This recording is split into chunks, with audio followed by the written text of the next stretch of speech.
गुरुदेव नमस्कार। जिल्हा चिकित्सक यांचा नागरिकाच्या आरोग्याशी काहीच घेणं देणं नाही आहे, परंतु खुले आम खाजगी दवाखान्याची सरासर लूट सुरू आहे।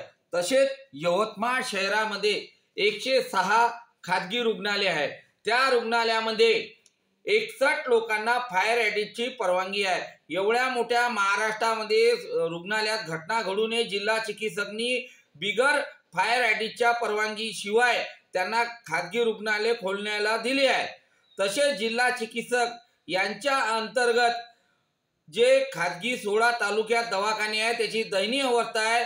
रुग्णाला गैरसोय तिथं उपलब्ध होते, कर्मचारी तिथं उपलब्ध राहत नाही। तसेच 2023-2022 पासून ज्या खाजगी रुग्णालयामध्ये जे रुग्णाचे मृत्यू झाले आहे, या डॉक्टराच्या खाजगी दुकानाच्या अलगर्जीमुळे अद्यापही ते केसेस पेंडिंग आहे। परंतु जिल्हा चिकित्सक हे चिरीमिरी घेतल्याशिवाय कोणते काम करत नाही आणि त्यांना त्या नागरिकाच्या आरोग्याशी काहीच घेणं नाही। त्यांनी VIP कॅबिन आपली त्यांच्या विभागाचा फंड नसूनही महिला 3 रुग्णालयाच्या फंड मधून त्यांनी VIP कॅबिन बनवली।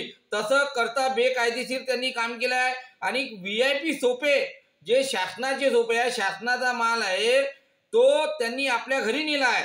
त्यासाठी जिल्हा चिकित्सक यांना आम्ही त्वरित इथून हकालपट्टी करण्याची, बदली करण्याची मागणी केली आहे। उपविभागीय आयुक्त यांनी आम्हाला आश्वासन दिले आहे का संचालक अकोला आणि आरोग्य मंत्री यांच्याकडे संपूर्ण पुरावे आम्ही आज उपविभागीय आयुक्त यांच्याकडे सादर केलेले आहे। सर्व पुरावे मुंबई मंत्रालय यांच्याकडे जाणार आहे। त्वरित जिल्हा चिकित्सक यांची यवतमाळ शहरातून हकालपट्टी करण्यात यावे, काऊन का जे यवतमाळ शहरातील जे नागरिकाचे हाल होत आहे, त्यामुळे इथे चांगला वरिष्ठ, चांगला स्वच्छ जिल्हा चिकित्सक आला पाहिजे। काऊन का ह्या एवढे भ्रष्टाचारी आहे का सरासर 7-8 वाजतावरी चिरीमिरी घेतल्याशिवाय ह्या कार्यालयात कोणतं काम होत नाही।